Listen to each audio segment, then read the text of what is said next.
महाराष्ट्रातल्या प्रत्येक दुकानदाराने कधी ना कधी हा प्रसंग अनुभवलेला असेल। रात्री दुकान चालू असतं, लाईट लागलेले असतात, एखादा ग्राहक दूध प्यायला, औषधं घ्यायला किंवा साधी एखादी किराणी वस्तू घ्यायला येतो। तेवढ्यात पोलीस येतात आणि सरळ सांगतात दुकानं बंद करा, रात्री 10-11 नंतर दुकानं चालू ठेवता येत नाहीत। त्यांच्याकडे कुठलाही कागद नसतो, कुठलाही लेखी आदेश नसतो, फक्त एक तोंडी वाक्य आणि त्या वाक्याच्या भीतीपोटी दुकानं बंद केली जातात किंवा हप्ता दिला जातो। हा अनुभव महाराष्ट्रातल्या जवळजवळ प्रत्येक दुकानदाराला किमान एकदा तरी आलेलाच असेल। मग प्रश्न असा आहे की खरंच कायद्याने रात्री 10-11 नंतर दुकान बंद करायला लागतं का? पोलीस थेट असं दुकान बंद करायला सांगू शकतात का?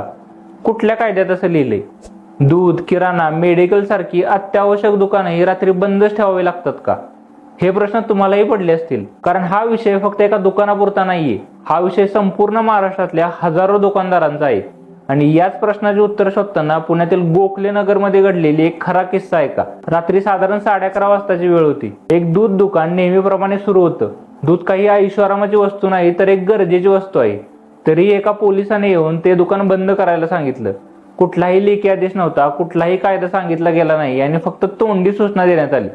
दुकान बंद झालं, पण इथेच ही गोष्ट थांबली नाही, कारण या घटनेनंतर एक महत्वाचा प्रश्न उभा राहिला। हे सगळं जे होतंय ते खरंच कायद्याप्रमाणे होतंय का? या प्रश्नाचं उत्तर शोधण्याचा मार्ग एका कायद्याच्या विद्यार्थ्याने निवडला। ILS लॉ कॉलेजचा विद्यार्थी आणि सामाजिक कार्यकर्ता प्रीतम खोमने यांनी थेट पोलीस आयुक्त पुणे यांना लेखी अर्ज केला। त्यांनी कायद्याने प्रश्न विचारला, कोणत्या कायद्यानुसार दुकानं बंद केली जातात? कुठली अधिसूचना लागू आहे? पोलीस तोंडी आदेश देऊ शकतात का? पोलीस आयुक्त कार्यालयाकडून आलेलं उत्तर खूप महत्वाचं ठरलं आणि कौतुकाची गोष्ट म्हणजे पुणे पोलिसांनी हे ऍप्लिकेशन इग्नोर न करता त्याचं उत्तर वेळेवर दिलं।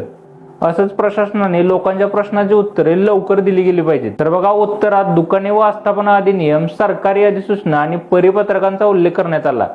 थोडक्यात सांगायचं तर उत्तरातून हे स्पष्ट झालं की दारूचं दुकान सोडलं तर इतर दुकानांवर अशी वेळेची बंदी घालण्याचा अधिकार पोलिसांना नाहीये।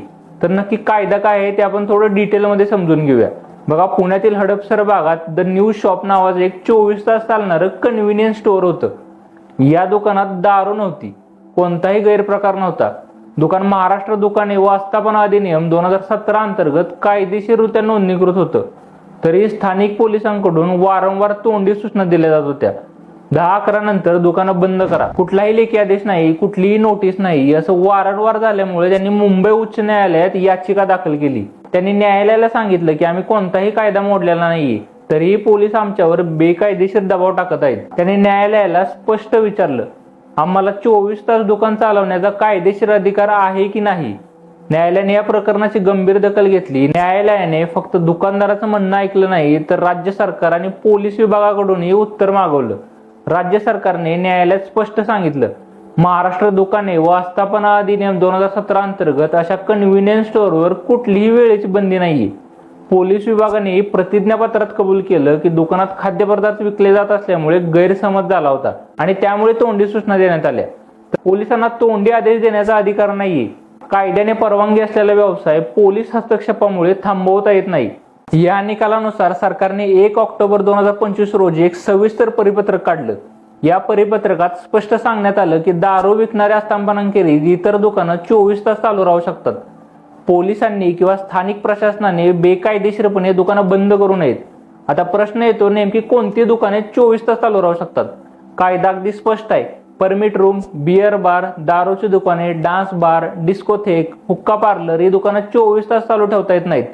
पण सरकारने महाराष्ट्र दुकाने व आस्थापना अधिनियम 2017 अंतर्गत आणि नंतर काढलेल्या परिपत्रकामध्ये स्पष्ट केले, दूध दुकान, किराणा दुकान, medical, bakery, general store, convenience store आणि इतर नॉन लिकर दुकानं 24 तास चालू ठेवण्यास कायद्याने परवानगी आहे।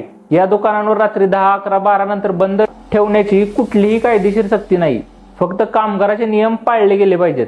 जसं की दुकान 24 तास चालू ठेवता येईल, पण एकाच माणसाकडून 24 तास काम करून घेता येणार नाही। कामगारांना साप्ताहिक सुट्टी दिली पाहिजे। कामाचे तास कायद्यात दिलेल्या मर्यादित असले पाहिजेत।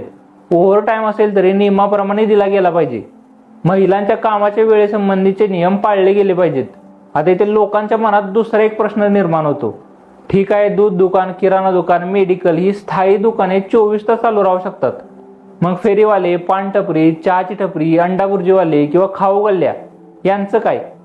पुणे पोलीस आयुक्तांनी सर्व पोलीस ठाण्यांना दिलेल्या परिपत्रकात फेरीवाले, पानटपरी, चहाची टपरी, अंडा भुर्जीवाले किंवा खाऊ गल्ल्या यांसारख्या अस्थायी आस्थापनांची वेळ रात्री 11 वाजेपर्यंत मर्यादित राहील.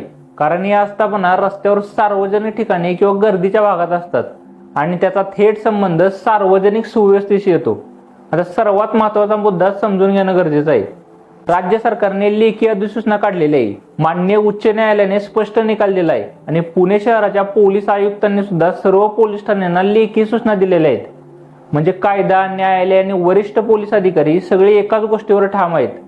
तरी सुद्धा प्रत्यक्षात पोलीस रात्री दुकानं का बंद करायला लावतात?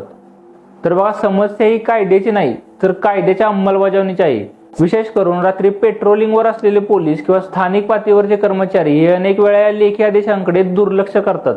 याचा अर्थ असा नाही की सर्व पोलीस नेहमीच चुकीच्याच हेतूने काम करत असतात, पण प्रामाणिक पोलिसांकडून अनेक वेळा हा झालेला गैरसमज असतो. पण तरीही कायद्याच्या दृष्टीने पाहिलं तर ही चूकच ठरते. कारण लेखी आदेश, न्यायालयाचा निकाल आणि वरिष्ठ अधिकाऱ्यांचं परिपत्रक हे सगळं स्थानिक पोलिसांवर बंधनकारक असतं आणि जर याचं पालन केलं नाही तर कायदेशीर कारवाई केली जाऊ शकते.